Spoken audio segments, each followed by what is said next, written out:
ল্যাবে বিজ্ঞানীরা সব দেখলেও তাদের কিছুই করার ছিল না। সারা ও মাইলস যখন পৌঁছায় ততক্ষণে অনেক দেরি হয়ে গেছে। তারা কোনোভাবে অ্যাক্সেলকে জাগিয়ে ট্রাকে তোলে এবং একটি 3D প্রিন্টিং প্রেসে নিয়ে যায়।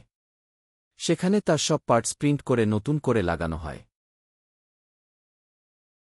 অ্যাক্সেলের সিস্টেম রিসেট হতে 2.5 ঘণ্টা সময় নেয়।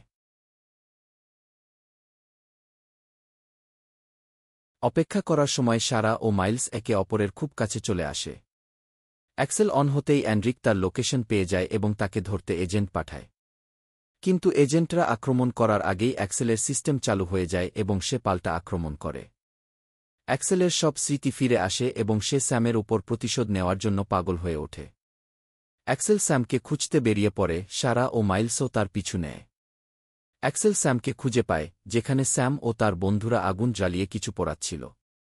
অ্যাক্সেলকে দেখে সবাই পালিয়ে যায়, কিন্তু অ্যাক্সেলের লক্ষ্য শুধু স্যাম। স্যাম ফ্লেম থ্রোয়ার দিয়ে লড়ার চেষ্টা করে, কিন্তু তার জ্বালানি ফুরিয়ে যায়। ঠিক সেই মুহূর্তে সারা ও মাইলস এসে অ্যাক্সেলকে থামায়। ততক্ষণে অ্যান্ড্রিকের ড্রোন এসে ইলেকট্রিক শক দিয়ে অ্যাক্সেলকে বন্দী করে। আর্মি অফিসাররা অ্যাক্সেল, মাইলস ও সারাকে ল্যাবে নিয়ে যায়।